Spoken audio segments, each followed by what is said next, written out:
retrace le pas en cette soirée du 7 novembre 1990, rue Mansfield à Montréal. Il est 21h10. Si son regard se porte inlassablement vers le sommet des édifices du centre-ville, c'est qu'il se déroule dans le ciel montréalais quelque chose d'insolite. Notre homme s'arrête au Hilton de la place Bonaventure. Il y traverse promptement le hall d'entrée et se dirige tout droit vers les ascenseurs.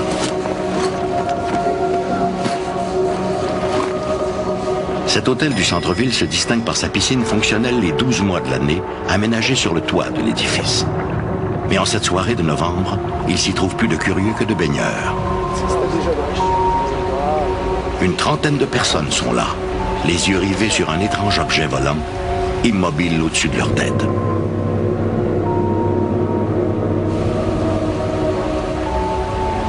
L'engin ressemble à une sphère aplatie, faite d'un métal sombre et poli. Tout autour, des lumières ambres jettent des reflets verts et jaunes à travers les nuages.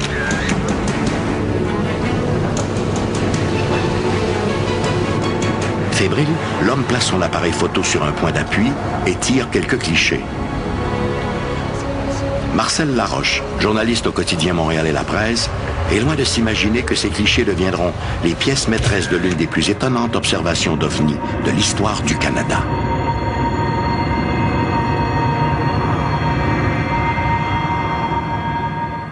Un phénomène plutôt étrange a été observé hier soir dans le ciel de Montréal. La police de la CUM et la GRC sont même venus sur les lieux à la demande de plusieurs témoins qui se trouvaient à la piscine du toit de l'hôtel Bonaventure. Voici ce qui s'est passé. Selon le rapport rédigé par la GRC, entre 2 et 5 lumières et un faisceau lumineux quasi stationnaire ont été aperçus dans le ciel à compter de 20 heures. Je suis convaincu que j'ai vu quelque chose qui est pas fait par des terriens, là, ou qui n'est pas fait par quelqu'un de la Terre. C'est sûr, certain que ça venait de l'extérieur de la Terre. Puis après 15 ans, je suis encore aussi convaincu que je l'étais à ce moment-là. Ce soir-là, vers 19h, les usagers de la piscine de l'hôtel Hilton Bonaventure remarquent la présence d'un grand objet volant entouré de 7 ou 8 lumières ambres. L'objet est tout à fait silencieux et se déplace très lentement de l'édifice de la Bourse vers l'hôtel.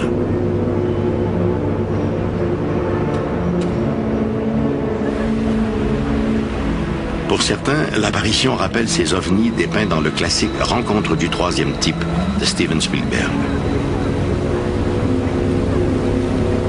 Intrigués, ils en informent la direction de l'hôtel. Bientôt, la terrasse grouille d'une agitation particulière.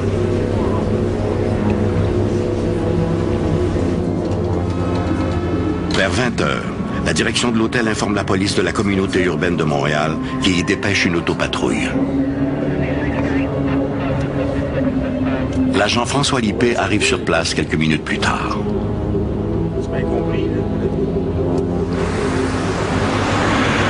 Comme tous les témoins qui sont présents, il ne peut que confirmer la présence de l'objet.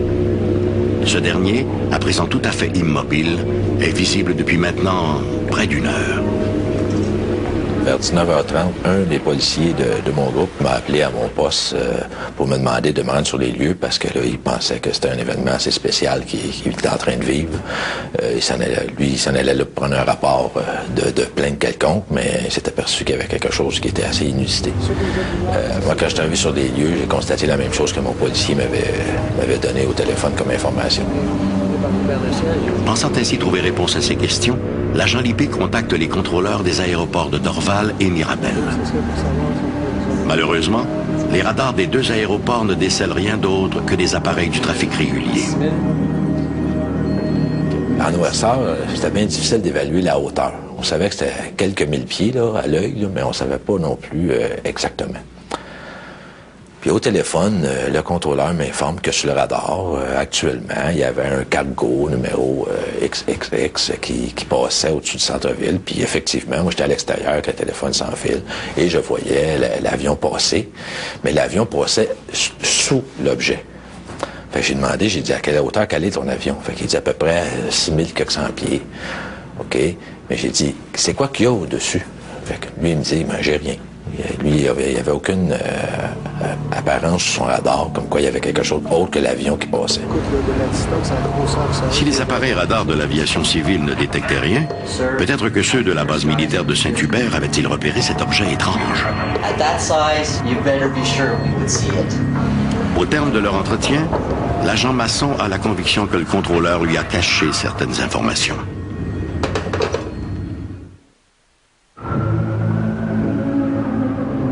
À ce moment-là, il y avait le mille de la Gauchetière qui était en construction, qui avait déjà, lui, ses tours, puis tout le système là, de grues pour monter les marchandises. Lui, il y avait beaucoup de grosses lumières blanches là, pour éclairer le chantier de construction. L'agent Masson ordonne donc que l'on fasse éteindre ces puissants projecteurs. Les grosses lumières se sont éteintes et puis l'objet est resté identique dans le ciel. C'était pas un reflet. Fait que là, j'étais encore de plus en plus sûr que c'était vraiment quelque chose de métallique qui était là, puis c'était très gros. Là, j'ai eu l'idée d'appeler à un moment donné au bureau de la Gendarmerie royale du Canada, qui était dans ce temps-là sur la rue Dorchester, à Westmount. Le ciel étant de juridiction fédérale, il existe à la GRC une procédure pour les cas de déclaration d'OVNI. Un agent fédéral fut donc dépêché à l'hôtel sans tarder. J'ai contacté les aéroports et les militaires, j'ai parlé avec le colonel en charge des opérations à la base de Saint-Hubert. On m'a assuré qu'il n'y avait aucune opération militaire en cours. J'ai également vérifié avec les tours de Mirabel et de Dorval pour voir s'ils avaient quelque chose sur leur radar. Là encore, la réponse a été négative. Lui, il a appelé l'armée et lui, il avait probablement un code d'accès, je sais pas quoi, mais lui, il a été écouté comme faux. Puis, je vous dirais à peu près le temps d'un F-16 ou un F-18 là, qui part de Bagotville, qui passe au-dessus de la place Bonaventure, peut-être 14, 15, 16 minutes. On l'a entendu, on l'a pas vu, mais on l'entendait très bien passer. Et lui, il m'informait que là, il prenait des photos, puis tout ça. Laroche, Béliveau! Vers 20h45, le chef de pupitre du quotidien Montréal et la Presse propose à Marcel Laroche de faire un saut à la place Bonaventure avant de terminer son quart de travail. Parallèlement, l'agent Luc Morin de la GRC contacte Environnement Canada, où on lui indique que l'épaisse couverture nuageuse à travers laquelle on peut voir l'engin fait entre 1000 et 1500 mètres d'épaisseur.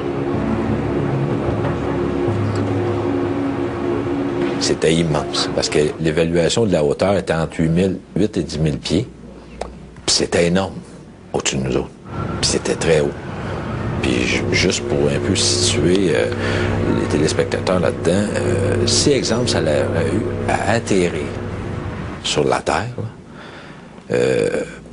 si on prend, exemple, un stationnement, là, comme le stationnement de la place Versailles, là, je ne sais pas s'il y a eu assez de place pour que ça l'atterrisse puis que ça s'installe là, ou ça se stationne sur un terrain.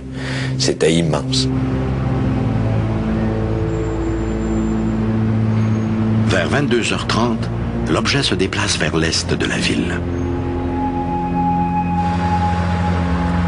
Revenant chez lui vers 23h, Pierre Caumartin va lui aussi apercevoir l'objet.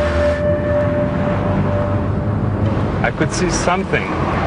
J'ai vu un objet étrange, juste au-dessus de la tour illuminée du stade olympique.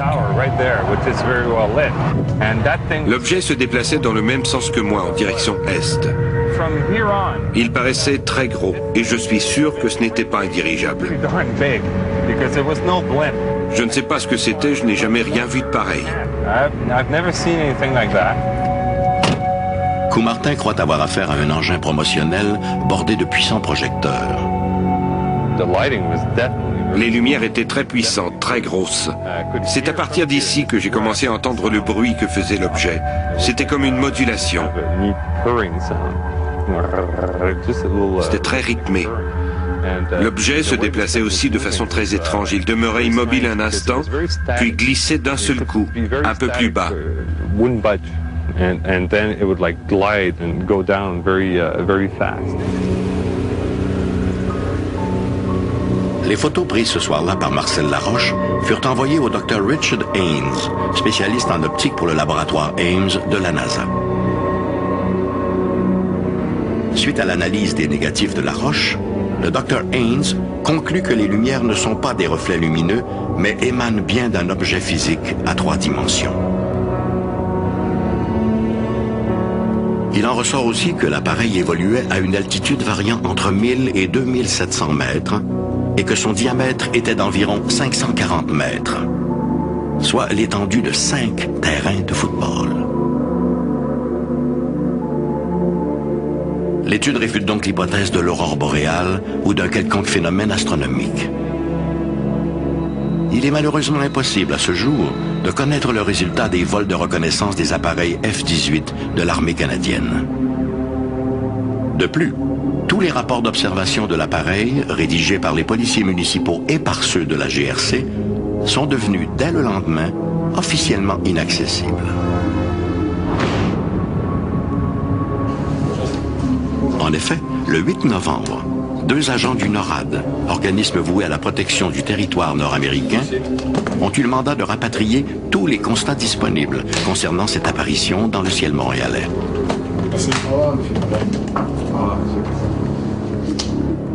C'est sans plus d'explication que prit fin pour les Montréalais une des plus impressionnantes observations d'OVNI en sol canadien.